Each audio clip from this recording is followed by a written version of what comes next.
এখন আমি বলছি আজকের দিনে কলকাতায় যে কোনো ফ্লাইটে 20টা business class seat will be full. আমরা ছোটবেলা থেকে দুর্গাপুজোটা দেখছি বলে আমরা হয়তো বুঝি না এটা স্কেলটা কত। সেই ছেলেটা যে পিঠে বস্তা নিয়ে কোনো মতে এসে এ করতো, আমরা তারপর ওকে বিভিন্ন ইন্টারন্যাশনাল ফেয়ার এখানে ওখানে পাঠালাম, আস্তে আস্তে দাঁড়াল। তা সে আজকে নেই করে 8খানা পুজো করে, পুজোর প্যান্ডেল সাজায়। প্রবলেমটা হলো যে বেশিরভাগ লোকে খাবারটা বোঝে না। এক গাদা সস আর লঙ্কা দিলে ভাবে দারুণ রান্না হয়ে গেছে। পরীক্ষায় যে সবচেয়ে বেশি জানে, সে যে সবচেয়ে বেশি নম্বর পাবে সেটা কিন্তু সবসময় হয় না। You have to understand the system. আমি একটা জিনিস কিন্তু দেখছি, বাংলা সিনেমায় এখন কিন্তু ওই ইরাটা মানে 100, 150, 200 বছর আগে নিয়ে কিছু গল্প আসছে। বেতের মধ্যে, বেতের টুকরির মধ্যে শালপাতার ওপরে গরম ছানার মিষ্টি, এখনো সেই সকালের সেই গন্ধটা, সেই স্বাদটা, মানে সেটা তো আর পাবে না অযোধ্যা পাবে। Absolutely. Gone. Absolutely. I firmly believe that tourism is a neglected economic engine. নমস্কার, আমি অনিলভ চট্টোপাধ্যায়, বা বাংলায় আপনাদের সবাইকে স্বাগত। আজকে আমাদের অতিথি এমন একজন যিনি আমাদের রাজ্যের অ্যাডমিনিস্ট্রেটিভ সার্ভিসে আছেন, দীর্ঘদিন ধরে আছেন। একসময় রাজ্যের স্বরাষ্ট্র সচিবও ছিলেন, কিন্তু তার প্যাশনের জায়গাটা হচ্ছে পর্যটন, ট্যুরিজম। আজকে এই যে দুর্গাপুজো নিয়ে যেটা দেখছেন গোটা রাজ্য জুড়ে, এই যে প্রচুর মানুষের ভিড়, এই যে রোশনাই, এই যে গ্ল্যামার, এই যে সমস্ত কিছু সবটা মিলিয়ে, এবং দুর্গাপুজোর যে এই যে আন্তর্জাতিকরণটা হয়েছে, এটা এখন এই মুহূর্তে বিশ্বের one of the greatest international ইভেন্টও বলা হচ্ছে দুর্গাপুজোকে। এই সমস্ত কিছু এই যে তৈরি করাটা, এই যে দুর্গাপুজোকে যেভাবে আজকে গোটা বিশ্বের সামনে হাজির করা হয়েছে, এই যে ভাবনাটার সঙ্গেও কিন্তু তিনি একটা সময় ছিলেন, ইন্টিগ্রাল পার্ট ছিলেন। এই মুহূর্তে অবশ্য পর্যটনের সঙ্গে সেভাবে জড়িত নেন, কারণ সরকারি চাকরি, বিভিন্ন দপ্তরে গিয়ে কাজ করতে হয়, কিন্তু এখনও তার মধ্যে পর্যটনটা কিন্তু একই রকমভাবে তাকে ভাবায়। আর বা বাংলায় আজকে আমাদের অতিথি অত্রি ভট্টাচার্য। অত্রিদা, ওই এখান থেকে দেখা যাচ্ছে মোটামুটি আলো চারপাশে আর কি। হ্যাঁ, তো এরকম একটা দুর্গাপুজোর সময়, দুর্গাপুজো আসছে এই সময়টায় কোথাও একটা মিস করো কিছু, মানে যে যেরকম একটা স্বপ্ন দেখেছিলে অনেকটাই ডেফিনেটলি অ্যাচিভ করতে পেরেছি হয়তো আমরা, যে মানুষ আসছে, দুর্গাপুজো এখন একটা ইন্টারন্যাশনাল ইভেন্টে পরিণত হয়েছে, তোমার একটা স্যাটিসফ্যাকশনও তো আছে নিশ্চয়ই? খুবই। দুর্গাপুজোটা ইন্টারন্যাশনাল ইভেন্ট, মানে সেটা এস্টাবলিশ করা, স্থাপিত করার জন্য 2-3টে বেনিফিট আছে। তার মধ্যে একটা তো হয়েছে যে দুর্গাপুজোর একটা রেকগনিশন হয়েছে, ইউনেস্কো হেরিটেজ ট্যাগটা এসছে। দ্বিতীয় হচ্ছে পর্যটকের সংখ্যা অনেক বেড়েছে, এবং শুধু মানে ভারতবর্ষের অন্যান্য রাজ্য থেকে নয়, ইন্টারন্যাশনাল টুরিস্ট অনেক বেড়েছে। থার্ড যেটা, সেটা এখনো আমি আমার ধারণা আরেকটু ভালোভাবে হতো, সেটা হচ্ছে দুর্গাপুজোর মার্চেন্ডাইজিং। কারণ দেখো, যে কোনো পুজোটা তো সেই গুপ্তিপাড়ায় যা শুরু হয়েছিল বারোয়ারি পুজো, সেখান থেকে অনেকটা এসেছে। আমার ধারণা এটা এই মার্চেন্ডাইজিংটা হলে যারা সাধারণ শিল্পী, যারা এর পেছনে খাটছে, তাদের অবস্থাটা অনেক ইমপ্রুভ করবে, আরও ইমপ্রুভ করবে। কিছুটা তো হয়েই গেছে, কিন্তু আরও ইমপ্রুভ করবে। That is what we are trying for, because I see tourism as an economic engine. মানে কালচারাল যে ব্যাপারটা আছে, সারা পৃথিবীতে কিন্তু কালচার হ্যাজ বিন মনেটাইজড। এবং ইতিহাসে যদি দেখো, আমরা যে বলি এটা ট্রেডিশন, এটা কালচারের, culture needs money to survive.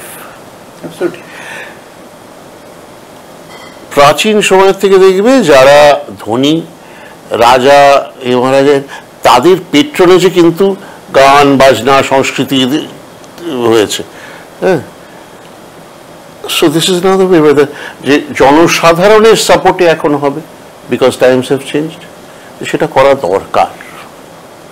এবং এইটা নিয়ে আমার মানে অনেক তর্ক বিতর্ক হয়ে যাচ্ছে যে দেখো, এইখানে আমাদের রাজ্যে এখন 10 বছর হলো ওই পুজোর পরে যে প্যারেডটা হয়, অনেকে নাক সিট করে, উন্নাসিকতা আছে, এটা কি আর এটাই তো উদ্দেশ্য, মানে আমাদের পুজোর এটা যে মানে কীভাবে দেখা যায় আমাদের সিএম যে স্টার্ট করেছেন, I think it's a very good thing যে এইখানে একটা গ্র্যান্ডার আছে, একটা জাঁকজমক, লোক এক জায়গায় এত হাজার লোক বসে দেখছে, ভালো তো, এতে খারাপটা কি? কারণ এই প্রতিমাগুলো তো বিসর্জন হয়ে যাবে। আচ্ছা, সে দশমীর দিন বিসর্জন হলো না 4 দিন পরে বিসর্জন হলো, এটা কে ঠিক করে? আমি কিন্তু মানে অনেক কথা, বিসর্জন তো কদিন পরে বড় ছবি মানে বড় ঠাকুর কদিন পরে এইটা নিয়ে অনেকে না ওই সে বিসর্জনের সময় না দিয়ে কেন রে বাবা, সাধারণ মানুষ দেখছে, আনন্দ পাচ্ছে, আমাদের এটা বিরাট স্পেকটেকল হচ্ছে, খারাপ কি? ভালো, ভালো জিনিস। ডেফিনেটলি ভালো, মানে ইনফ্যাক্ট মানে, এবং আমি মনে করি যে দুর্গাপুজোটা এই 10 বছরে যেভাবে ডেভেলপও করেছে, সেটা মানে এটা ভাববার মতো না, ভাববার মানে আমি শোনো, আমরা ছোটবেলা থেকে দুর্গাপুজোটা দেখছি বলে আমরা হয়তো বুঝি না এটা স্কেলটা কত। আমরা ছোটবেলায়, আমি তো দক্ষিণ কলকাতাতে হ্যাঁ দেখতাম, তখন আর অত নর্থ ক্যালকাটা যাওয়া, একদিন আমার মামা আমাদের সবাইকে নিয়ে ঘুরতে বেরোতেন, তখন হয়তো মোহাম্মদ আলী পার্ক ইত্যাদি দেখতাম। কিন্তু কি সমাজসেবীতে গিয়ে বসে আড্ডা মারবো বা বন্ধুদের নিয়ে ঘুরবো গড়িহাট পাড়ায় বালিগঞ্জ, তখনই কিন্তু যা ভিড় এবং যা সাজসজ্জা প্যান্ডেল অনেকটা ছিল। This is a very long time আগো। বিগত 15 বছর যা হয়েছে হচ্ছে পৃথিবীর কোথাও নেই, ইট ইজ আনইম্যাজিনেবল। আমি বিদেশে গিয়ে I have tried to sell the idea, দুটো জিনিস আমি বারবার বলেছি, that one, this is the greatest public festival in the world, bar none, এরকম কিচ্ছু নেই। রিলিজিয়াস বলো, আর্টসের বলো, there is nothing in the world like Durga পুজো। আমরা সেটা বুঝি না। লোকে বলে কার্নিভাল ইন রিও 2 দিন হয়, ফ্লোট যায়, নাচ গান গ্লিটার হয়, শেষ। গ্লাস্টনবারি আর্টস ফেস্টিভ্যাল বা এডিনবেরা ফ্রিঞ্জ ফেস্টিভ্যাল, সাংঘাত। আরে বাবা, এডিনবেরা ফ্রিঞ্জ ফেস্টিভ্যালে বুঝলাম অনেক পারফরমেন্স হয়, একটা পারফরমেন্স দেখছে হয়তো যদি 200 লোক দেখে, it's a very successful performance. আমাদের এখানে মানে এই ইটস অ্যান আর্ট এক্সিবিশন, তাই না? দ্বিতীয় কথা সেটাই আমি বলি, that this is the world's greatest public art installation.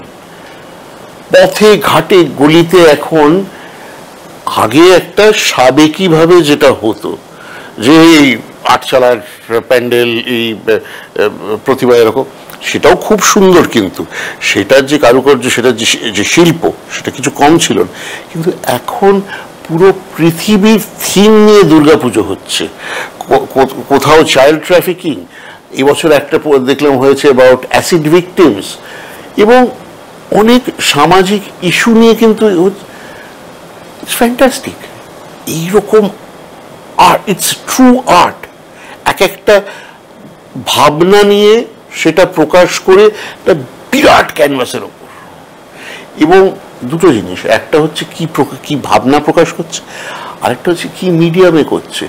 কেউ করছে 1 লক্ষ পটচিত্র দিয়ে।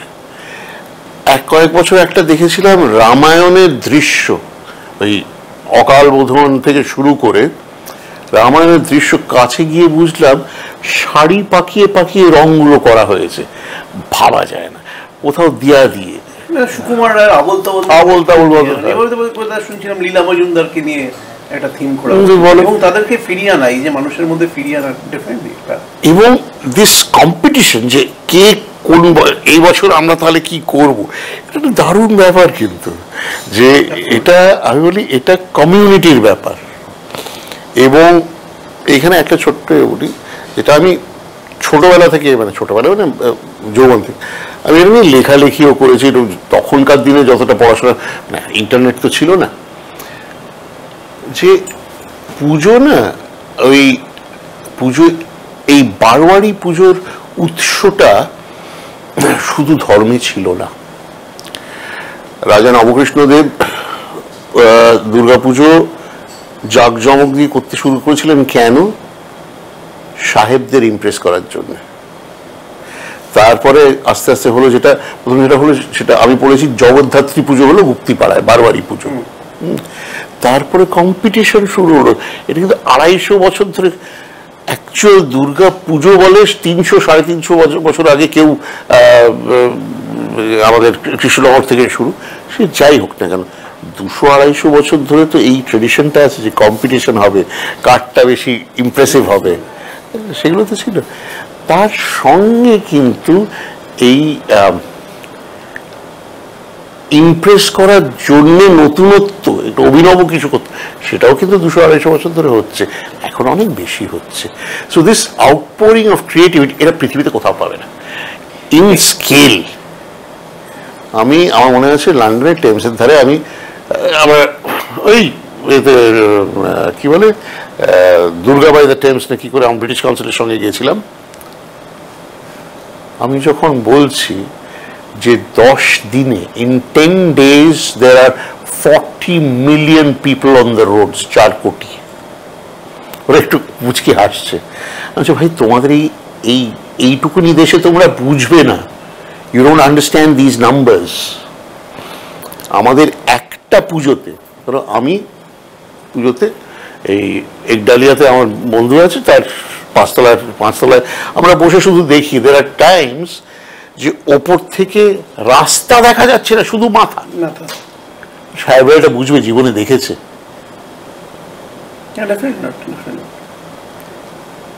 ওরা দেখে না দুটো। তখন গেছিলাম আমি, এটা 19 সাল। প্রথমে হচ্ছে ওই 17-18 সাল থেকে আমি চেষ্টা, দেখো, to sell it as a tourist property and the greatest tourist property in the country and one of the greatest, মানে তো I got National Geographic and Outlook Traveler to cover it. Article করলো, সুন্দর photo spread, সেটা করলো 17 সালের ছবি।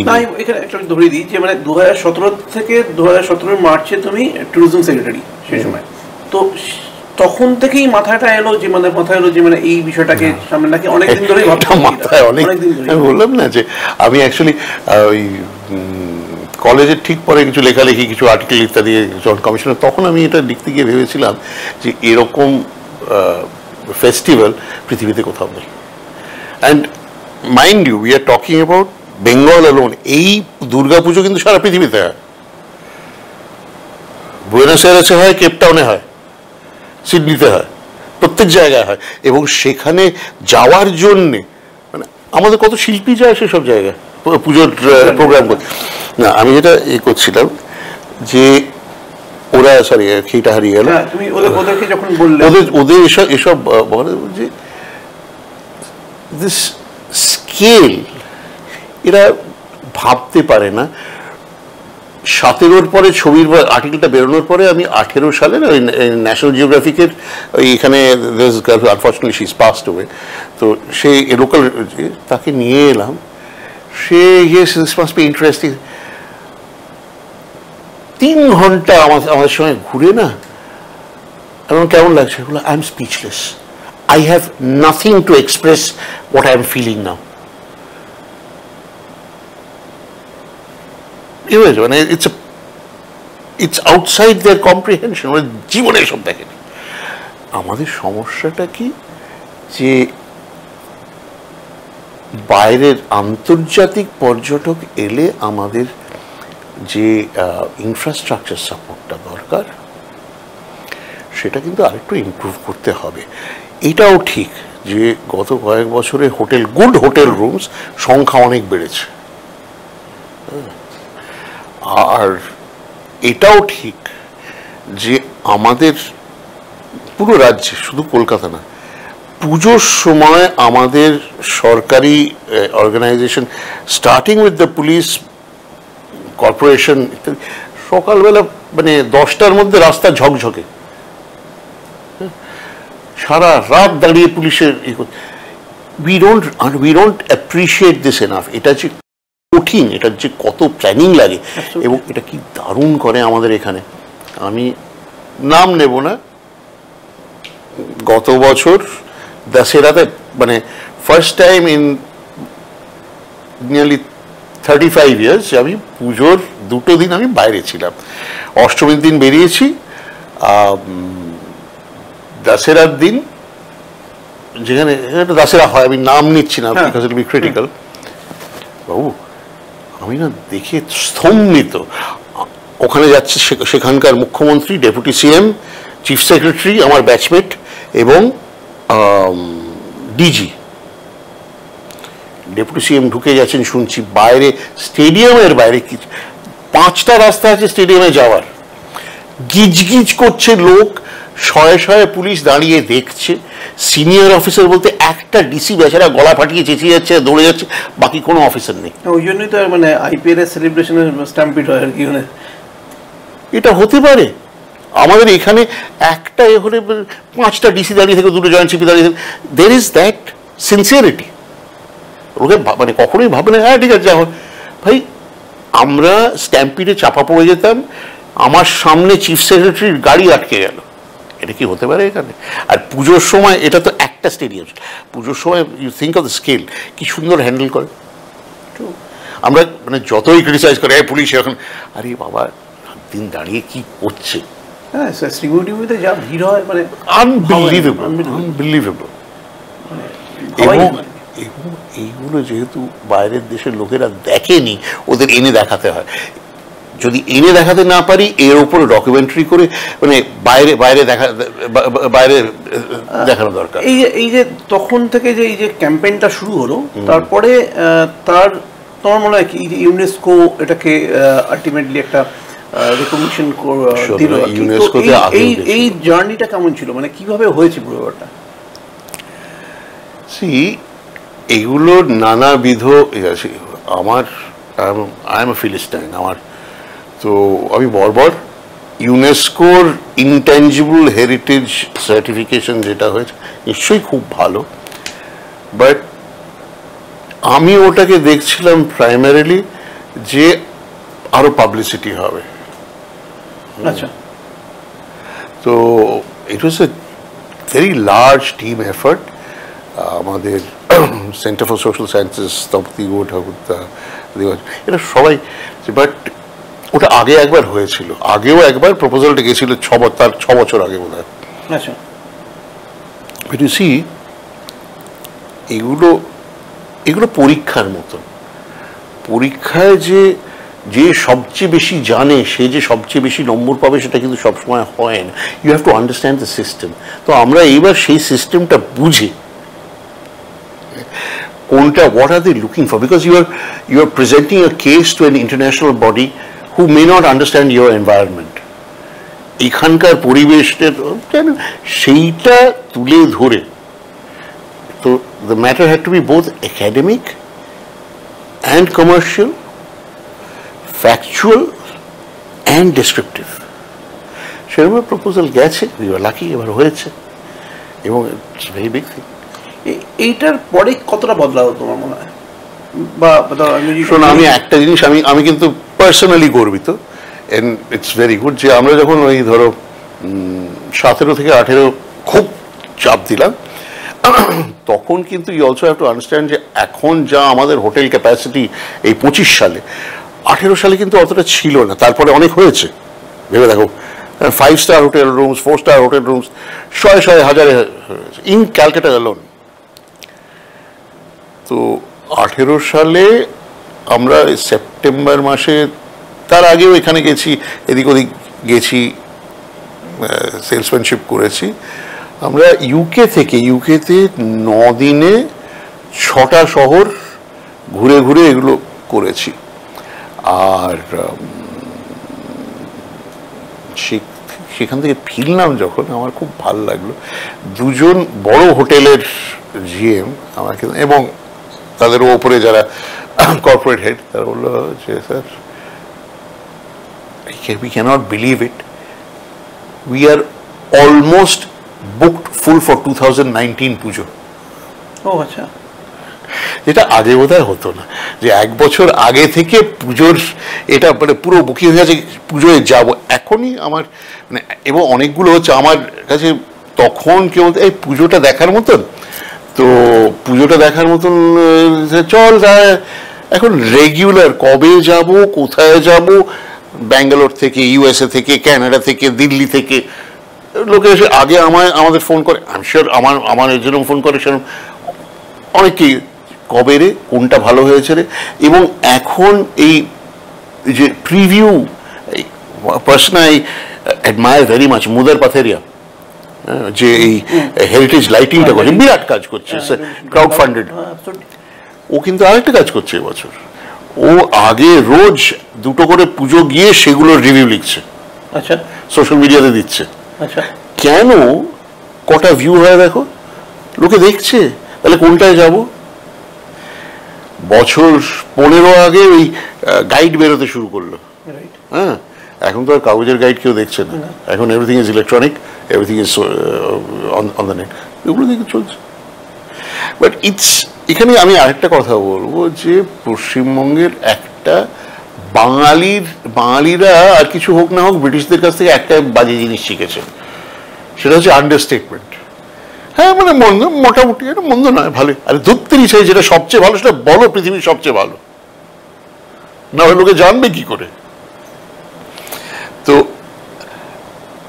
ইট is not just Durga পুজো, কিন্তু আমাদের অনেক কিছু আছে যেটা আমরা সাফিসিয়েন্টলি পাবলিসাইজ করি না, এবং এটা আমার দুর্গাপুজোই থাকি একটুখানি একটু আলোচনাটা, যে তোমার কি মনে হচ্ছে কিরকম ফরেন টুরিস্টও কতটা বেড়েছে তোমার মনে হচ্ছে এই কয়েক বছরে, বা ইকোনমিক্যালি কতটা মানে গ্রোথটা কিভাবে হয়েছে? আমাদের লাস্ট ফিগার, এটা তো 25-26 যাচ্ছে, আমার বোধহয় লাস্ট পাবলিশড ফিগার বোধহয় হবে 22-23, সেটা কারণ সময় লাগে কালেক্ট করতে। দুমদাম অনেক লোকে অনেক কিছু বলে দেয় যে এত কোটি লোক, it's not true. But I think এখানে আরেকটা আমার বক্তব্য আছে, সে প্রথম ইন্টারন্যাশনাল, আমরা দুটো ভার্টিক্যাল দেখতাম, ইন্টারন্যাশনাল ট্যুরিস্ট, ডোমেস্টিক ট্যুরিস্ট, দুটোতেই কিন্তু West Bengal has reason from ওই 6-7 থেকে এখন 5th-4th এতে চলে এসছে। একটা আমাদের মেজর প্রবলেম আছে না, যে আমাদের ডাইরেক্ট ওয়েস্টওয়ার্ড লিঙ্ক নেই। দিল্লি, বম্বে দুটোতেই ডাইরেক্ট ইউএসএ আর ইউরোপের ফ্লাইট আছে, আমাদের তো নেই। কেন নেই আমি জানি, that is no very cogent reason. এখন একটা হচ্ছে যে এয়ারপোর্টটা এক্সপ্যান্ড করতে হবে, because slots are full, domestic ফ্লাইটই স্লটটা, there is no dedicated international runway or ATC. কিন্তু 2000 থেকে 2010-এর মধ্যে সব এয়ারলাইনগুলো বেরিয়ে গেল। আমি নিজে কলকাতা থেকে ব্রিটিশ এয়ারওয়েজে গেছি, হ্যাঁ, আমি লুফথানসায় গেছি, 2000-এ গেলাম ব্রিটিশ এয়ারওয়েজ, তারপরে গেলাম এয়ার ফ্রান্স, 3-এ গেলাম এয়ার ফ্রান্সে, তারপরে 7-এ গেলাম লুফথানসা। এখান থেকে যাচ্ছে ডাইরেক্ট ফ্লাইট, এখান থেকে ফ্র্যাঙ্কফার্ট, সব বন্ধ হয়ে গেল। এটা একটা বিরাট প্রবলেম। ওইটা চালু হলে কিন্তু I have no idea, I really can't. Business class booking. That is not true. That is not true. এই জন্যে যে হ্যাঁ, Kolkata is very price sensitive, কিন্তু তোমার বাই দ্যাট দেখো এখনো তোমার টার্কিতে ফ্লাইট যাচ্ছে, ইন্ডিগোর কোড শেয়ার, ইস্তানবুলে আমি গেছি, বিজনেস ক্লাসে 8টা সিট, সেই ফ্লাইট তো চলছে। Is it not viable? কোথায় বিজনেস ক্লাস ভর্তি হচ্ছে না?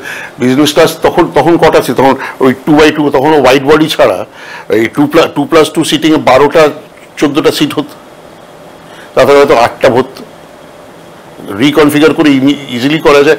If you can take a wide body aircraft from Bombay or Delhi to Istanbul with only 8 business class seats, why is that not possible from Calcutta? এবং এখন আমি বলছি, আজকের দিনে কলকাতায় যে কোনো ফ্লাইটে 20টা business class seat will be ফুল,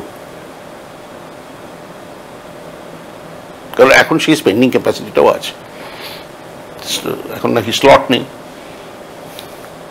এই যে একটা যদিও আমি জানি না তোমার জায়গা থেকে বলাটা কতটা ঠিক হবে বা বলবে কিনা, যে এই যে বলা হয় না যে ক্লাবগুলোকে টাকা দেওয়া হয়, যে গভর্নমেন্ট থেকে টাকা দেয়, যে 1 লাখ টাকা করে দেওয়া হচ্ছে বা কিছু, 1,10,000 1,10,000 এখন। তো এইটা কিভাবে তুমি দেখো, মানে মানে এটা কি সত্যি কোনোভাবে দুর্গাপুজোকে সাপোর্ট করেছে বা এই কনসেপ্টটাকে?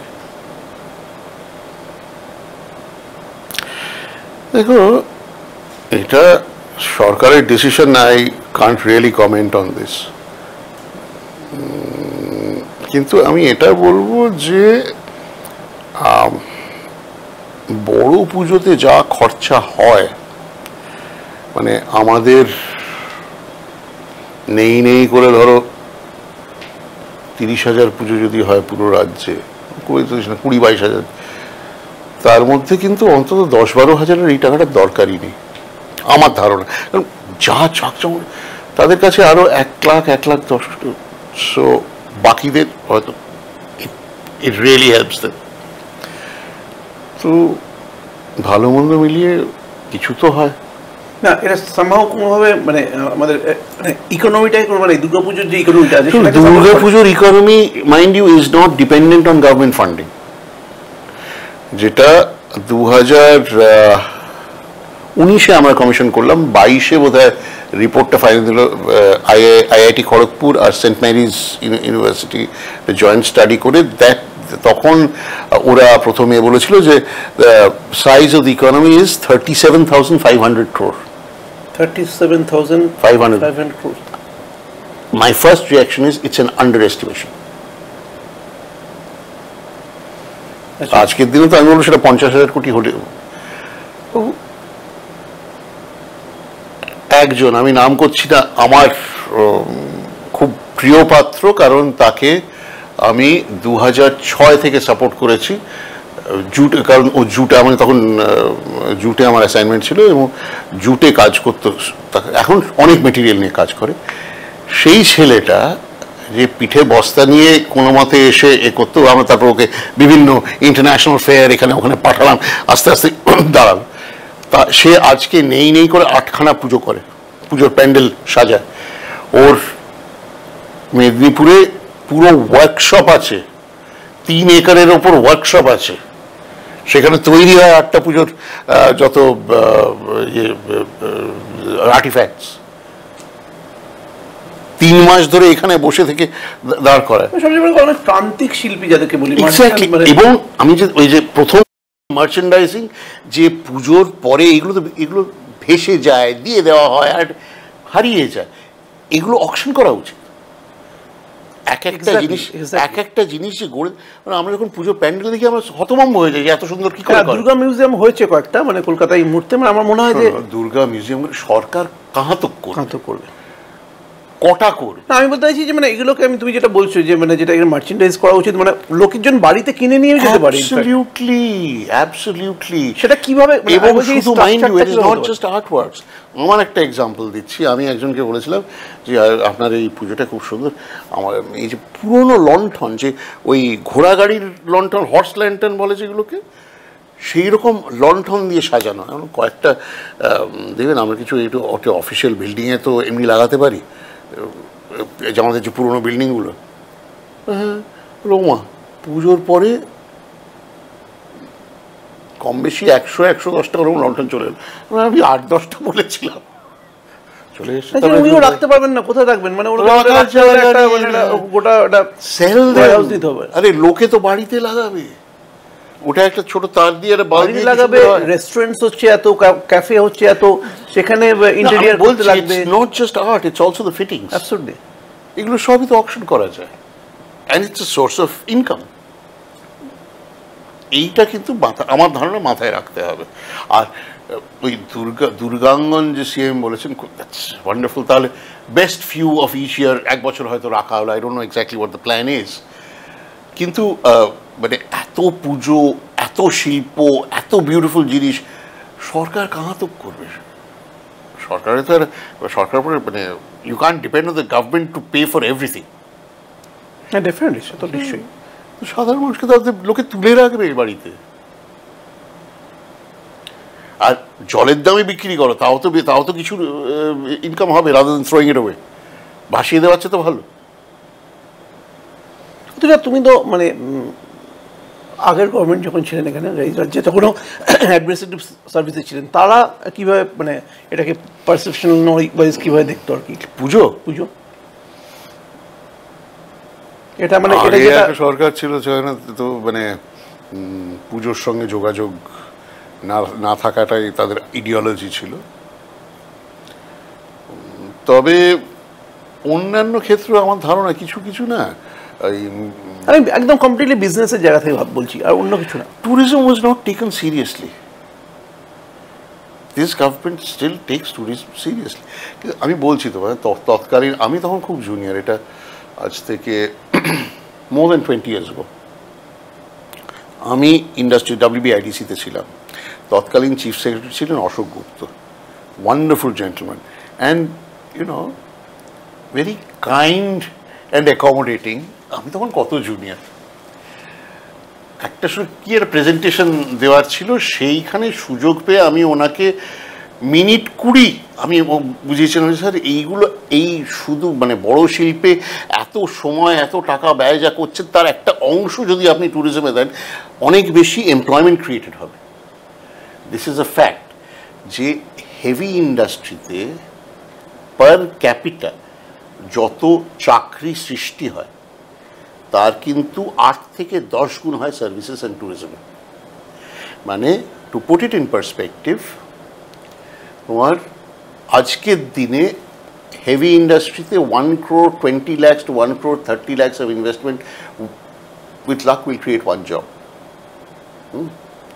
It will create 8 jobs in tourism. কারণ তুমি যাই বলো কারণ tourism is not just hotels and restaurants, ওর সঙ্গে ট্রান্সপোর্ট আছে, গাইড আছে, ক্লিনিং স্টাফ আছে, তোমার যে সাইটগুলোতে যাবে সেখানকার স্টাফ আছে, যেটা আমাদের ইউএসের প্রেসিডেন্ট এখন বন্ধ করে দিয়েছেন, he is cut the funding for national parks by 50%। ওটা কিন্তু একটা এফেক্ট হবে। কিন্তু একটা হেভি ইন্ডাস্ট্রি হলে তার যে অ্যান্সিলারিগুলো থাকে বা এগুলো সেগুলো তো একটা মানে একটা সাপোর্ট করে না একটা রাজ্যের একটা ইকোনমি হোক বা সবটাই আর কি, সেটা নিশ্চয়ই করে। কিন্তু আমার ধারণা ইউ শুড অলসো, আমার এটা কিন্তু this is a very contrarian view এবং আমার কলিগ বন্ধু সবাই আমায় দুচ্ছাই করে দেয়, বাট না আমার ছোট্ট জিনিস দেখো, হলদিয়া পেট্রোকেমিক্যাল হয়েছে। হলদিয়া পেট্রোকেমিক্যাল আজ থেকে 30 বছর আগে কত খরচা হয়েছিল? 30 years ago 25-30 হাজার কোটি টাকা নিশ্চয়ই হয়েছিল। 7,500 কোটি টাকা। আচ্ছা, তখন ফার্স্ট স্টেজে। আচ্ছা, ডাইরেক্ট এমপ্লয়মেন্ট কটা হয়েছিল? No idea. 770। আচ্ছা, অ্যান্সিলারি নিয়ে 1500, ওর 7,500 কোটি ব্যাক ইন দ্যাট টাইম। আজকে ধরো একটা যদি ছোট হোমস্টে ছেড়ে দাও, একটা ধরো একটা যেখানে আগে হতো না, পুরুলিয়া আমার খুব প্রিয় জায়গা, আমি ওখানে পোস্টেড ছিলাম এবং আমার খুব ভাল লাগে যে দেখতে যে আমি আজ থেকে প্রায় 30 বছর আগে 99-2000-এ ছিলাম, তখন লোকে হাসতো, কিন্তু সেই ট্যুরিজম তো হচ্ছে পুরুলিয়াতে এবং ভীষণ রমরমাভাবে হচ্ছে। আমার একটা মানে নিজের সিলেক্টেড, তো সেইখানে একটা ছোট মানে এর সঙ্গে না মানে একটা বলে রাখি, মানে এটা অপরচুনিটি পেয়েছি বলেই বলছি আর কি, যে তার সঙ্গে যেটা হচ্ছে না সেটা হচ্ছে মানে এমন কিছু হচ্ছে, ধরো আমি একটা জানি যে ওয়েস্টার্ন ঘাটে ওই সময় ওই দিক থেকে তামিলনাড়ু, কেরল অ্যান্ড কর্ণাটক ওই যে এলিফ্যান্ট করিডরগুলো ছিল, সেখানে 37টা রিসোর্ট হয়েছিল। রিসেন্টলি তুমি জানো সুপ্রিম কোর্ট থেকে বন্ধ করে দিয়েছে, কারণ হাতি এই এলিফ্যান্ট করিডরটা ডিস্টার্ব করছিল বলে। আমি এখানে দেখে এলাম রিসেন্টলি অযোধ্যা পাহাড়ে গিয়ে দেখে এলাম সেম এলিফ্যান্ট করিডর ভর্তি, মানে পাহাড়ের ওপর ভর্তি রিসর্টস, মানে এলইডি আলো। I will come to that. আমি আমি আগে এটা বলে নিই যে যেমন ওই অযোধ্যা পাহাড় থেকে নেমে লেকের ধারে খয়রা বেড়া, ওটা আমি তৎকালীন যিনি ওখানকার এমএলএ ছিলেন, আমার এখনো মনে আছে, অসাধারণ রিসর্ট। না আমার এখনো মনে আছে, আমরা ঠিক করেছি না এইখানে হওয়া ভালো, এখানে জায়গা। আমরা তখন লেকের এদিকটায় বসে আছি, সন্ধে হয়ে আসছে, উনি তখন আমাদের অনেক ঘুরে ফিরে আমাদের লাঞ্চ খাওয়াবেন বলেছিলেন। লাঞ্চ খেতে অনেক দেরি হয়ে গেছে, সূর্য অস্ত যাচ্ছে, আর তখন বসে আলোচনা করতে করতে আমার এখনও মনে আছে লেকের ওধারে পাহাড় থেকে ভালুকের ডাক শুনেছিলাম। ট্রু, এখনও কিন্তু মানে ওই খয়রাবাড়ির ক্ষেত্রে আমি পার্টিকুলারলি বলতে পারি, আমি গেছি ও এখনও গেলে ভালুকের ডাকতেই তুমি শুনতে পারবে, কারণ সেটা ওরকমভাবে মেনটেন করেছে ওরকমভাবেই যে পুরো। Now the next thing,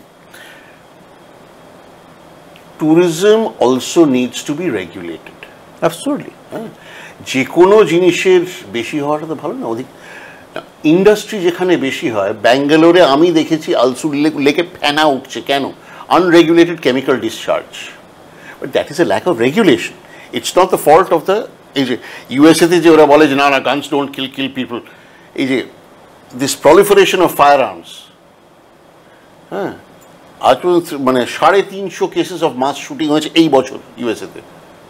it needs regulation, তাই না? আমাদের এখানে হিমাচলে গেছি এবছর, ছোট রাস্তায়, এই এতটা চওড়া রাস্তায় দুখানা ভলভো বাস উঠছে, রাস্তা বন্ধ, রাস্তা ভেঙে গেছে,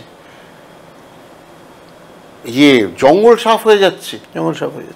জঙ্গল সাফ হচ্ছে বলে হিমাচল উত্তরাখণ্ড ধুয়ে গেছে। It needs regulation. That is the job of the government. কম মানে এখানে আবার আরেকটা জিনিস আমার ধারণা, tourism should first and foremost এটা একটা চাকরির ইনকাম। তো ইনকামটা গরিব মানুষের জন্য। Tourism should not always be gear towards the common man. কিছু কিছু জায়গায় এই যেখানে জঙ্গল আছে, সুন্দরবনে, জঙ্গলে, you should go for very low volume high revenue tourism. যেতে হলে ভুটান কি করেছে, ভুটানে এখন ঘুরতে হলে foreign tourist have to pay 1500, ইন্ডিয়ানরা হচ্ছে 1500 rupees per day. Western tourist in dollars I think they pay much more, $50 না কত পার ডে দিতে হয়। কেন? They want that revenue. ওই দুটো জিনিস হবে, কম লোক আসবে, আর যে টাকাটা আসবে that will be ploughed back যে ওই জায়গাটার রক্ষা করার জন্য। That is how it should be. যে আমার ট্যুরিজম খুব ভালো, এখানে মানে আমাদের 1.5 লক্ষ লোক আসে, আর 1.5 লক্ষ লোক, এটা this is not সমাজসেবীর Puja pandal, this is an ecologically sensitive area. এত লোক আসা ভালো নয়। অ্যাবসলিউটলি। ওই রেগুলেশনটা খুব, দ্যাট রেগুলেশন ইজ ক্রিটিক্যাল। আর মানে other than Madhya Pradesh to some extent or maybe some parts of Karnataka, আমাদের কিন্তু throughout the country a wildlife corridor is a problem. এবং এখন পর্যন্ত যেটা কম হয়, সুন্দরবনে ভীষণ আছে, কারণ কেন সুন্দরবনে, কেন না মানুষে বাঘের হ্যাবিট্যাটে ঢুকে যায়, দি গেট অ্যাটাকড। বেচারা এরা গরিব মানুষ, এদেরও কিছু করার নেই, এরা পেট চালাতে এটা করে। Gradually, the particular issue that you mentioned, যে elephant corridor, tiger corridors are also there, না? Tigers, leopards, they also have their territory. সেখানে যত মানুষ ঢুকবে তত কিন্তু কনফ্লিক্টটা বাড়বে। আর 100 বছর পরে I don't know whether we have another Jim Corbett. হ্যাঁ, না ওয়েস্ট বেঙ্গলের সবচেয়ে বড় কথা, ওয়েস্ট বেঙ্গলে অ্যাকচুয়ালি দুটো এলিফ্যান্ট করিডোর আছে, দুটো না বেশি আছে, না? Many elephant corridors, many dozens of elephant corridors. তো মানে আমাদের এখানে তো এটা ব্যাপারটা আর একটু রেগুলেটেড হওয়া উচিত ছিল আর কি।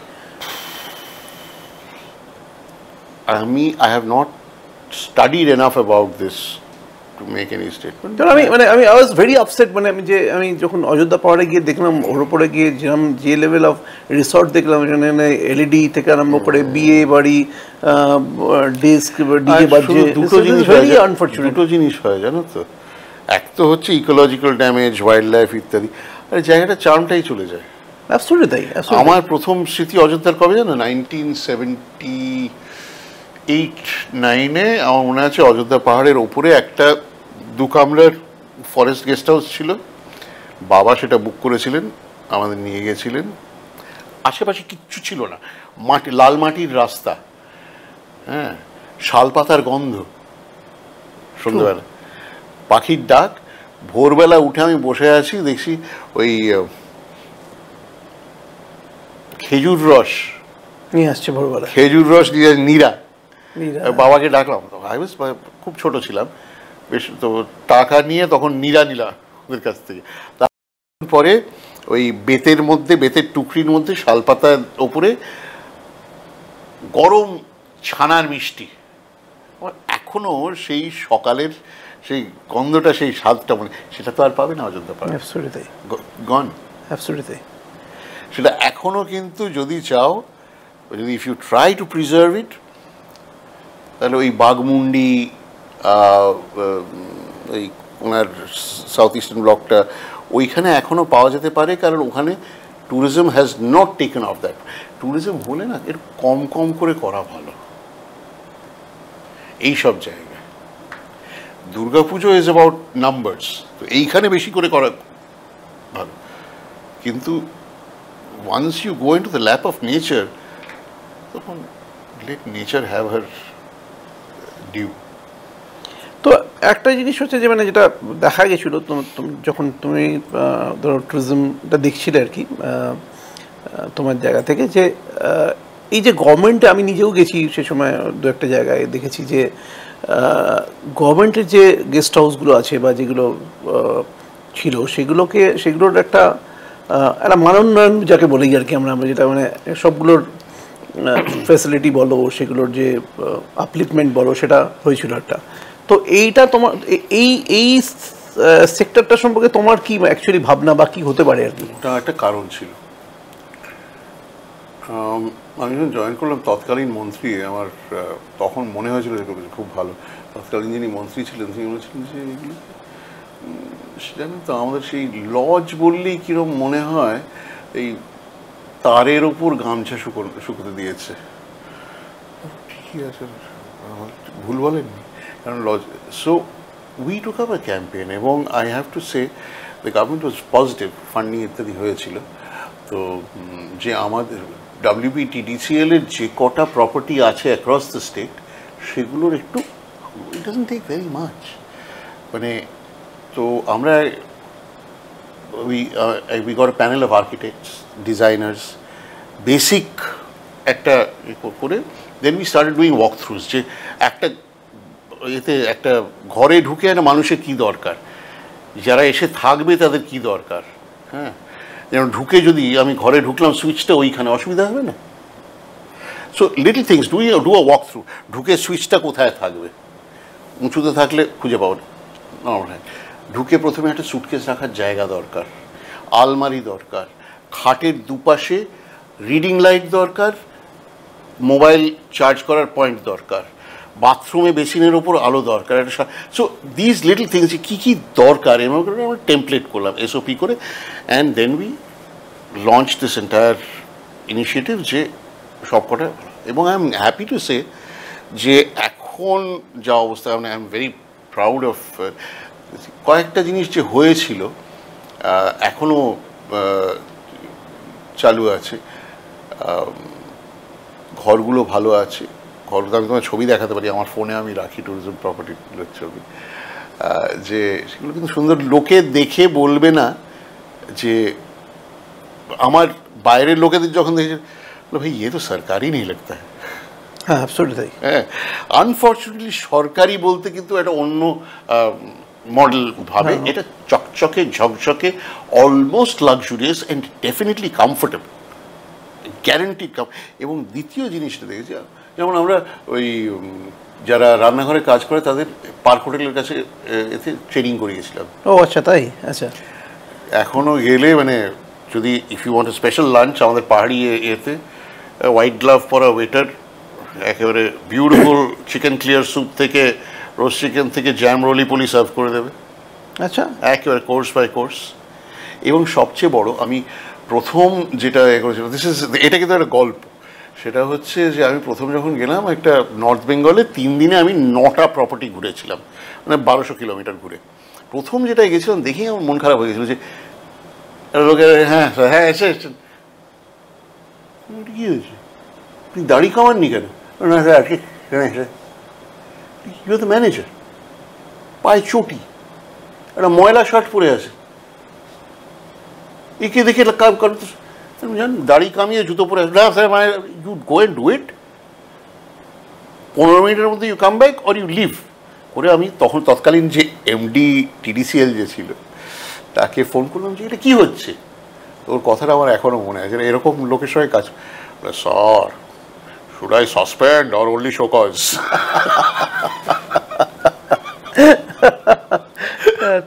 তারপরে তিনি এলেন আর কি, দাড়ি কেটে এলেন আর কি। শুধু দাড়ি কেটে এলেন, আমি ঘুরছি, বললাম ও স্যার ঘরটা ঘর দেখবো না, আগে আমার বাথরুম দেখাও, পাবলিক যেটা পাবলিক ইউজ করেছে বাথরুম দিয়ে গন্ধ করেছিল। না স্যার মানে ওই লোকটা স্যার কোথায় এসে, স্যার চলে গেছে। চলে গেছে মানে তারপরে স্যার পরিষ্কার করো, স্যার সকালে করেছি, এখন আবার করো। If the bathroom is not clean এটা কি কেন যাবে? রান্নাঘরে ঢুকলো, রান্নাঘরে গন্ধ, কিসের গন্ধ হলো? স্যার এটা ঠিক স্যার বাইরে একটা ড্রেন আছে, ড্রেনটা আছে কে পরিষ্কার? স্যার ওটা হয়নি পরিষ্কার। ম্যানেজার বললো আপনি কোদালটা তুলবেন না আমি তুলবো? ওটা চাঁচতে হলো। স্যার চাঁচ, কারণ আমি ঘুরে আসছি বিকেলে, আমি পাশের দুটো রিসর্ট ঘুরে আসছি বিকেলের মধ্যে, যদি ওইটা পরিষ্কার না হয়ে থাকে আপনার কিন্তু চাকরি নেই। কি হোয়াট রাবিশ ইজ দিস? রান্নাঘরের পাশে যদি ড্রেন পরিষ্কার না হয় ইটস আনহাইজিনিক। অ্যাবসলিউটলি। ঘুরে এসে ওই এমডির সঙ্গে বসার পরে 1 সাসপেনশন, 3টে শোকজ হলো। Message was very clear, within 1 month পরিষ্কার। আমি এখনও গেলে স্টাফ আমার, স্যার একবার রান্নাঘরটা দেখে যাবেন না? না এই যে গভর্নমেন্ট থেকে এই যে সরকারি লজগুলো যে ছিল এইগুলোকে তোমার কি মনে হয় আরও এই যে ট্যুরিজম এন্ড ডেভেলপমেন্টের ক্ষেত্রে এটা কি আরও এটা মডেল হতে পারে আরও নতুন নতুন? আমার ধারণা যে ইভেনচুয়ালি এটা I don't know what the government's point of view, but eventually I think that এই প্রপার্টিগুলো না লিজ আউট করে দেওয়া উচিত। কারণ ব্যবসাটা তো সরকারের কাজ না, সরকার হচ্ছে দিশারি, যে এইটা করে দেখিয়ে দিলাম যে এই স্ট্যান্ডার্ডে করতে হয়। হ্যাঁ, ওই নোংরা ইয়ে হচ্ছে, বাথরুমে শ্যাওলা, এইখানে কার্পেটে ময়লা, বিছানার চাদরের দাগ, এইটা চলবে না। খুব বেশি লাগে না, নিচে লিটল অ্যাটেনশন। তো সেইটা now that we have shown the way, government can get revenue provided the people are still employed. এমপ্লয়মেন্টটা দেখে নিতে হবে, ওইটা লোক ছাঁটাই হলে এটা মুশকিল হচ্ছে।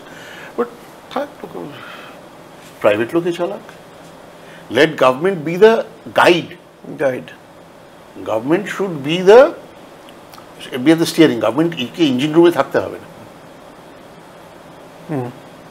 আরেকটা জিনিস দেখি যে আমরা যে ধরো অন্যান্য স্টেটের ক্ষেত্রে দেখি অনেক সময় যে যেভাবে অ্যাডভার্টাইজ করে, ধরো আমাদের এখানে আমাদের যেমন বেঙ্গলের ক্ষেত্রে রয়েছে একটা ক্যাচলাইন রয়েছে, বা এইটাকে আমরা মানে আরেকটু ভিজিবল হতে পারে না এই মানে এই ক্যাম্পেইনটা? অনেক ভিজিবল হচ্ছে, কিন্তু আমরা যেটা শুরু করেছিলাম দেখো সীমিত অর্থ, so the most cost effective method has to be. আমি বলছি আজকে মানে গুজরাট বা তামিলনাড়ু বা কেরলকে আমরা গুজরাট ওই এটা ভেতরে they would spend 60 crores first যেটা অমিতাভ বচ্চন কভি হামারে গুজরাট ব্যারিটোনে বল। How much, so what is the cost benefit ratio, কতটা ব্যবসা জেনারেট করেছে, সেদিক দিয়ে 60 কোটি খরচা না করে 1.5 কোটি যদি আমরা এখন সোশ্যাল মিডিয়াতে খরচা করি, it is unimaginable. So you have to use the right medium. এই যে আমরা এই বিরাট হোর্ডিং দেখলাম, টিভিতে অ্যাড দেখলাম, তার মানেই যে খুব ভালো হচ্ছে, আই ডোন্ট থিঙ্ক সো। না, এখানে মানে সোশ্যাল মিডিয়া তুমি টার্গেট করতে পারবে এখন সোশ্যাল মিডিয়াতে, আই বিলিভ, কারণ যারা বেড়াতে যাচ্ছে তারা তো ইন্টারনেট দেখে যাচ্ছে। অ্যাবসলিউটলি, এবং you can target them also, মানে অ্যাবসলিউটলি। খুব এখন social media marketing is a science, and it's a much cheaper option. সেটা আমরা তখন শুরু করেছিলাম, আমি নিজে করে খুব মানে we did I think 25 little clips. পুজোর আগে করেছিলাম, পুজোর পরে আরও চালু হয়েছিল। এখনও আবার দেখছি যে এখন পশ্চিমবঙ্গ সরকারের কিছু ইয়ে পাবলিসিটি ক্লিপ, 30 সেকেন্ড ক্লিপ এখনও আসছে, এবং it doesn't cost very much. এবং ওই 5 মিনিটের একটা ডকুমেন্টারি করলাম, আমরা একটা করেছি আপনার, useless, you don't understand communication. তুমি আমায় দেখাতে আসছো যে আমি সুন্দরবনে কাজ করি না, আমরা সুন্দরবন নিয়ে না আমরা একটা ওই 10 minute, who is going to watch A 10-minute documentary? লোককে টেনে এনে ধরে টাক করে মানে 30 to 45 seconds get your message across, and that is what social media is doing, and it's the cheaper option, and I think Bengal is doing quite well. আমি যেমন মানে আমি ধরো যখন শাহরুখ খান ছিলেন ব্র্যান্ড অ্যাম্বাসেডার, তখন আমি শাহরুখ খানের কোনো অ্যাড দেখেছি মানে বা বেঙ্গল ট্যুরিজমকে প্রমোট করতে। সৌরভ গাঙ্গুলি কয়েক বছর ধরে অ্যাম্বাসেডার, কিন্তু আমি কিন্তু কোনো করেনি সৌরভ, আমি দেখিনি সৌরভকে ইউজ করা বা ইয়ে করা। ধর মানে ত্রিপুরা করছে, আমি জানি with all due respect, Saurabh, what are the qualities that Saurabh is? Leadership, cricket, and Bangali Bonediana.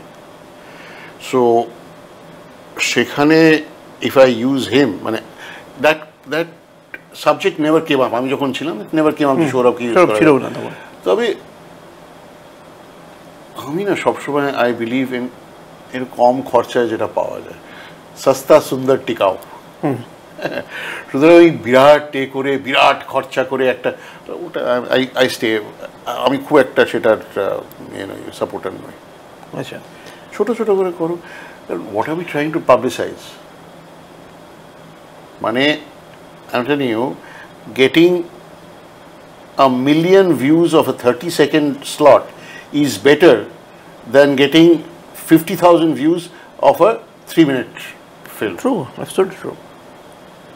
আর একটা জিনিস ত্রিতা, যেটা তুমিও খুব কি বলবো খুশি হবে যেটা নিয়ে আলোচনা করলে আর কি, যেটা হচ্ছে ফুড ট্যুরিজম। যেটা ধরো আমাদের বেঙ্গলের বিভিন্ন জায়গা আছে যেখানে হয়তো একটা জায়গাকে কানেক্ট করতে পারে, আইডেন্টিফাই করা যায়। ধরো আমি গঙ্গারামপুরের ক্ষীর দই কথা বলছি, বা নবদ্বীপের ক্ষীর দই হোক, বা যদি আমরা বলি কৃষ্ণনগরের সরপুরিয়া বা সরভাজা, এরকম অনেক জায়গায় এক একটা খাবার বিখ্যাত আর কি। তো এইটাকে নিয়ে অ্যাকচুয়ালি কোনো কাজ করার অপরচুনিটি ডেফিনেটলি আছে। সেটা কতটা হয়েছে বা কি হতে পারে তোমার মনে হয়? আরও অনেক হতে পারে, I am proud that I am personally linked with this effort to get a GI tag for Bengal cheese. Bengal cheese, Kalimpong cheese, অনেক কিছু আছে আমাদের রাজ্যে ঘুরে দেখলে সেগুলো করা। Bengal cheese এর GI tag আছে? GI tag এর জন্য কাজ চলছে। আচ্ছা, এখন GI tag হয়নি। ওকে, ওটা এখন বোধহয় সিঙ্গুরের দিকে বা তারকেশ্বরের দিকে কেউ একজন বানান বোধহয়, এখন একজনই। বেঙ্গল চিজ যে বানাতো সেই একটা ফ্যামিলি অবশিষ্ট ছিল, বাঁকুড়ায় চলে গেছিল। ত্রিপুরার একটি ছেলে সৌরভ গুপ্ত বলে, সে প্যাশনেটলি করেছে এবং সে পেটে সে ওই রেজিস্টার করেছে পেটেন্টটা করে। হি fought a legal battle for 3 years because somebody from Gujarat squatted on his right dominion. খুব লড়েছে ছেলেটা, বাঙালি ছেলে, তবে ত্রিপুরার। সে যা লড়াই করে এখন he is got Ranveer Brar as an ambassador. বিরাট কাজ করেছে। I am happy, I am very proud যে একটু হলেও আমি ওর সাথে। আমি আরো অনেক কিছু, নিউ মার্কেটে যে চিজের দোকানটা আছে ওখান থেকে আমি শুনেছিলাম যে মানে তারকেশ্বরের একটি ছেলে এসে ওদের ওই ব্যান্ডেল চিজটা বাঁকুড়াতে লাস্ট ফ্যামিলি চলে গেছিল, ও তাদের আবার এনে ব্যান্ডেলে বসিয়েছে। এখন আবার ব্যান্ডেলে বসিয়েছে, ডকুমেন্ট করেছে, পুরো ব্যাপারটা দারুণ কাজ করেছে। So this is one example, এরকম তো অনেক আছে এবং এটা অনেক বেশি হতে পারে। আমাদের একটা জিনিস হচ্ছে যেগুলো দেখি সেটা হচ্ছে mostly people talking about restaurants, ক্যাফেজ, এটা খুব ভালো, ওটা খুব ভালো, তার 90% খুব বাজে লোকে। মানে প্রবলেমটা হলো যে বেশিরভাগ লোকে খাবারটা বোঝে না। এক গাদা সস আর লঙ্কা দিলে ভাবে দারুণ রান্না হয়ে গেছে, দ্যাটস নট দ্য কেস। এবং বাঙালি রান্নার যে আভিজাত্য সেটা খুব কম জায়গায় আছে। এই কোর্স বাই কোর্স, প্রথমে তেতো খাবো, তারপরে ডাল খাবো, তারপরে ভাজা খাবো, তারপরে এই কোর্স বাই কোর্স থেকে খুব কম। গুজরাটে কিছুটা আছে, থালিতে সাজিয়ে দেয়। রাজস্থানের এক একটা জায়গায় আছে, আর খুব একটা নিবাসী যা পেলো সব একসঙ্গে পাতে নিয়ে খেতে শুরু হয়। বাঙালিরা তো সেরকমভাবে খায় না। So this whole process of eating, যেটা something like the Japanese tea ceremony, এটাও তো পাবলিসাইজ করা উচিত। যে একটা বাঙালি মিল খেতে হলে মন দিয়ে বসে ভেবে চিনতে খেতে হবে। বা বাঙালির বাঙালি মিষ্টি ঠিক আছে, সবাই বলে হ্যাঁ সুইটেস্ট পার্ট অফ ইন্ডিয়া, বুঝলাম, ভেরি গুড, কিন্তু বাঙালির তো মিষ্টি ছাড়া আরও অনেক কিছু আছে, অনেক কিছু আছে। হ্যাঁ, অ্যাবসলিউটলি। লোকে এই ফিশ ইটিং মানে মাছ ছাড়া তো অনেক কিছু। আমাদের যে নিরামিষ রান্না সেটা কোনো জুড়ি নেই। তোমার চিত্রিতা ব্যানার্জি কি সুন্দর একটা লিখেছিলেন, একটা মনোগ্রাফ অন বিধবাদের রান্না। আচ্ছা। পেঁয়াজ রসুন ছাড়া, লাউয়ের খোসা দিয়ে রান্না, এইগুলো কিন্তু একটু পাবলিসাইজ করা দরকার। বিকজ ইনক্রিজিংলি, অ্যাজ তুমি যেটা বললে, it's a very important part of world tourism. World on your plate. আমার এক কাজিন একটা বই লিখেছে, ইট মাই গ্লোব। ওকে, ইট মাই গ্লোব। আচ্ছা, অ্যাবাউট ফুড। আচ্ছা, মানে এই কাজটাকে তোমরা কিছু শুরু করেছিলে সে সময়? কোনো সেখানে আমরা প্রাথমিকভাবে যেটা তখন কথা হচ্ছিল কলকাতা মিউনিসিপ্যাল কর্পোরেশনের সঙ্গে, যে আমরা কিছু ফুড স্ট্রিট করবো একটা। তারপরে আমায় দেখেছি সেটা এখন কথা চলছে বোধহয় রাসেল স্ট্রিটের ওখানে একটা করার। আচ্ছা, সেখানে ভেন্ডারদের সাজিয়ে উঠিয়ে বসে, দ্যাটস আ স্টার্ট। কিন্তু আরও অনেক কিছু করা যায়। দেয়ার এগেন আমি কিন্তু বলবো পুরো দায়িত্বটা সরকারের উপর ছেড়ে দেওয়া উচিত নয়। এবং একটা জিনিস আমরা ভুলে যাই, সেটা হচ্ছে আমাদের ইতিহাস ঐতিহ্যটাকে আমরা কদর করি না। আমি ওই 15 সালে যখন গেছিলাম একবার, ওই ডার্টিংটন হল গেছিলাম, যেখানে ওই লেনার্ড মানস্টার, যে রবীন্দ্রনাথের সেক্রেটারি ছিলেন, ওনার ওখানে শান্তিনিকেতন মডেলের একটা দেখে। তো সেখানে যেতে আমি একটা পাব দেখলাম, একটা কট ইন, নামটা লেখা, তলায় লেখা লাইসেন্সড সিন্স 1392। মাই গড, লাইসেন্সড। বাড়িটা হয়তো আরো পুরনো, সেরমভাবে রাখা আছে, সেরমভাবে রাখা আছে। That is what is true. মানে এইখানেই আর কি। আমি আজ সকালবেলায় ইনফ্যাক্ট আমি হাওড়ার দিকে গেছিলাম, শালকিয়া হাউস, পুলক বন্দ্যোপাধ্যায়ের বাড়ি, যেটা প্রায় ভেঙে ছুড়ে যাবে। মানে সেটাকে মেনটেন করা, একটা লোক থাকে সেখানে, তিনি বলছেন যে আমি কি করে এটাকে মেনটেন করব। না, মানে এটা নিয়ে আরো একটা, এটা আরেকটা চ্যাপ্টার, যে হেরিটেজ কি করে প্রিজার্ভ করা যায়, how heritage can be made to pay for itself. আমি বলতে চাইছি, মানে এটা তো হচ্ছে ধরো, এই যে ধরো মুর্শিদাবাদে বাড়াকুটি বা এই যেগুলো হয়েছে, বা কলকাতাতেও কিছু হচ্ছে, পুরোনো পুরোনো বাড়িগুলোকে রেস্টোর করে সেখানে রেস্টুরেন্টস হচ্ছে, কিছু থাকার জায়গা হচ্ছে। সরকারের মালিকানায় তোমার হাজারদুয়ারির থেকে 200 গজ 300 গজ দূরে ওয়াসিফ মঞ্জিল বলে একটা 100 বছর পুরনো প্যালেস আছে। We started the process. ঠিক আছে, তাহলে এটা আর্কিটেক্ট দিয়ে দেখায় কি করা যায়। ওয়াসিফ বিউটিফুল, একেবারে নদীর ধারে, সামনে একটা ঘাট, এখানে বিরাট একটা কাশিমবাজার রাজবাড়ি আছে, আমি জানি না, কারণ তারপরে সরকারের ছিল আছে এখনো। I left transferred from tourism in October 2019, তখন করেছিলাম ওটা বিট দিয়ে রিকনস্ট্রাক্ট করে। আরে মুর্শিদাবাদে তো লোকে যাচ্ছে এখন। মানে এইটাকে কিভাবে, মানে এই যে একটা বড় সমস্যা, মানে কলকাতায় এত হেরিটেজ বিল্ডিং, এত কিছু, এটাকে কিভাবে, let me give you an example of the speed at which government sometimes works. আমি 97 to 99 আমি ছিলাম এটিএম হুগলিতে আমি আগেও প্রফেশনাল ছিলাম। তখন আমার খুব মনে ধরেছিল যে ওইখানে একটা কিন্তু কলোনিয়াল হেরিটেজ আছে, অসাধারণ। সেটা ব্যান্ডেলে পর্তুগি, চুচুড়ায় ডাচ, চন্দননগরে ফ্রেঞ্চ, রিষড়ায় জার্মান, আর শ্রীরামপুরে ডেনিশ, পরে সব ব্রিটিশ। এবং কী সব চুচুড়ার কালেক্টরেটটা, আমার ঠাকুরদাদা ওখানে জজ ছিলেন, তো উনি আমায় গল্প করেছেন যে এক স্কটিশ ডিস্ট্রিক্ট জাজ ছিলেন। ওই কালেক্টরেটের যেটা দক্ষিণ দিকের বারান্দা, লম্বা 1 এন্ড থেকে আরেক এন্ড 100 গজের ওপর, এবং চওড়ায় এই ঘরটার 1.5 গুণ হবে। হ্যাঁ, নদীর দিকে অর্থাৎ পূব দিকে ডিস্ট্রিক্ট জাজের কোয়ার্টার, পশ্চিম দিকে ঘড়ির মোড়ের দিকে ডিস্ট্রিক্ট জাজের কোর্ট। জজ সাহেব দোতলায় সাইকেল রাখতেন, ওই বারান্দা দিয়ে সাইকেলে করে কোর্টে যেতেন। আচ্ছা, নিচে বিরাট বিরাট দরজা, কেন ওটা Hatishala, that is the original building, ওটা হাতিশালা ছিল। একজন এসছিলেন আমাদের সময়, তিনি রিসার্চ করছিলেন, পুরনো কাগজপত্র বের করে আমি তখন তো এইসব ক্যামেরা ফোন টোন ছিল না, আমার নিজের ক্যামেরাও ছিল না, দিস ইজ 97, বের করলেন কি না বঙ্কিমচন্দ্র চ্যাটার্জির পারফরমেন্স অ্যাপ্রেজাল রিপোর্ট। আচ্ছা, বাবু বঙ্কিম চন্দ্র চ্যাটার্জি, মানে এই চুচুড়াকোটে না, চুচুড়ার কালেক্টরেটের নিচে নিচে। করা রাখা। মাই গড। বঙ্কিমচন্দ্র এমনিতে বোধহয় নিজে কাজ করেছিলেন বোধহয় বহরমপুরে, বোধহয় সে সময় একটা নিশ্চয়ই কোনো সময় ওখানে ছিলেন, হ্যাঁ।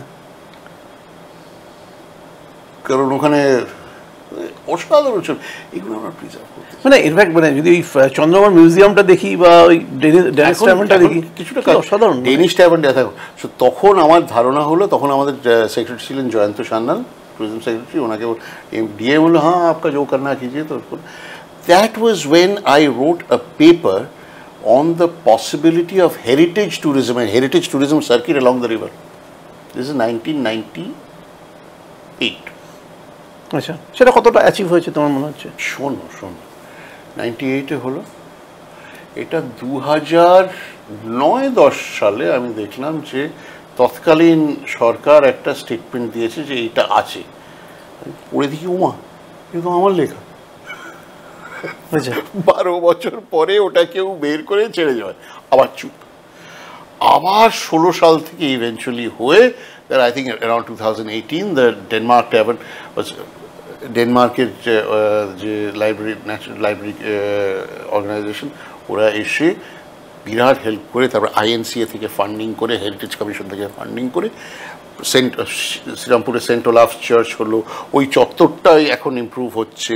তারপরে যেটা ওই ডেনমার্ক ট্যাভার্নটা হলো, which eventually was handed over to tourism and then tendered out, Park Hotel পেলো, পার্ক হোটেল এখন চালাচ্ছে, এটা ডেস্টিনেশন হয়েছে। কিন্তু এরকম আরও অনেক হতে পারে অ্যালং দ্যাট স্ট্রেচ। এবং ওইখানে শুধু যে ইউরোপিয়ান হেরিটেজ তো নয়, Uttarpara and to the north প্রচুর পুরনো মানে বাংলার ইতিহাসের অনেক অঙ্গ আছে ওখানে, সেইটা কিন্তু it can become a stretch. So we have not yet learned how to make a tourism circuit. Tourism circuit করা, সেটা আরেকটা জিনিস আমরা করেছিলাম যে we must train guides, the stories survive, গল্প শুনতে লোকে যায়। গল্পটা ইম্পর্টেন্ট। আমার এক বন্ধু জয়তিলক, সে কিছুদিন সে Kerala, he was part of the team that did God's own country, which I think is a terrible slogan, যাকে। তো তারপরে তাকে নিয়ে গেল ছত্তিশগড়। ছত্তিশগড়ে আমাকে নিয়ে ঘুরছে বাস্তা। আমি ইলেকশন ডিউটিতে গেছিলাম, একদিন চলে এলো চলো ঘুর। তো ও বলছিল যে you have to tell them the stories. For example look at this, বিরাট তাল গাছ পাশ দিয়ে যাচ্ছে, this is the oldest palm tree in India. Seriously? How can you prove that? Well, you prove it is not. True, absolutely. লোকে গল্পটা মনে রাখে।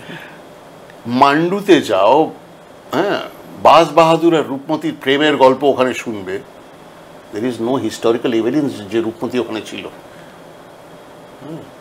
চিত্তোরে রানী পদ্মিনীর গল্প এখন বিরাট, হ্যাঁ, কিন্তু the story was written by a poet ঘটনা 200 বছর পরে। তো আদপেই পদ্মিনী ছিল কি ছিল না কেউ জানে না, গল্পটা তো আছে। কিন্তু আমাদের গ্রাম বাংলা তো এরকম প্রচুর গল্প আছে, মানে গল্পগুলো তুলে ধরতে হবে। অ্যাবসলিউটলি।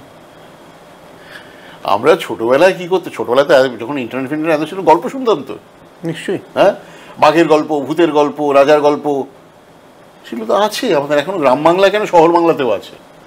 সেই গল্পগুলো তুলে ধরলেই কিন্তু যে এই ফোকলোরগুলো অনেক আছে, মানে যেগুলোকে মানে অ্যাকচুয়ালি সামনে আনা যায় আর কি। মানে রিসেন্টলি মোবেদিপুরে গিয়ে শুনছিলাম ওখানকার একটা গল্প, এরকম আর কি, প্রেমের গল্প, মানে টুসুর গান।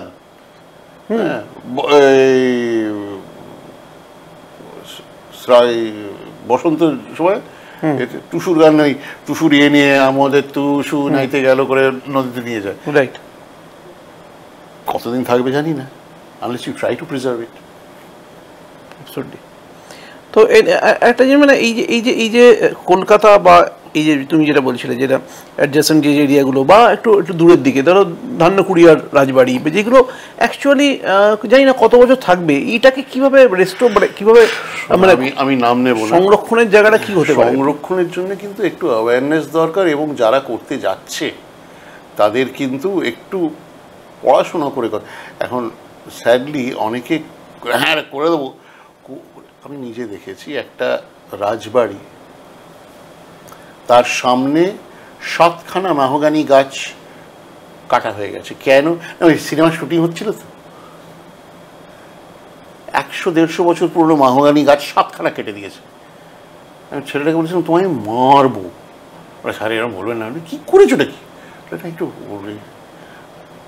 সেখানে ও প্রথমে যে সো কল্ড হেরিটেজ, আমি এটা করেছি স্যার, এটা হলো জঘন্য, মানে একটা 120 বছর পুরনো রাজবাড়িতে ও কি মেঝে লাগিয়েছে আর কি ফার্নিচার লাগিয়েছে দেখলে মানে হলো, কি করেছো তুমি? আমি ভাবলাম নিজে থেকে, তোমার জ্ঞান গম্যি কম, তুমি পড়াশোনা জীবনে করোনি, এখন কাউকে দিয়ে পড়াশোনা করে ডিজাইনটা করাতে পারত, খরচা তোমার বেশি হতো না, খরচা একই হতো কিন্তু জিনিসটা ভালো হতো।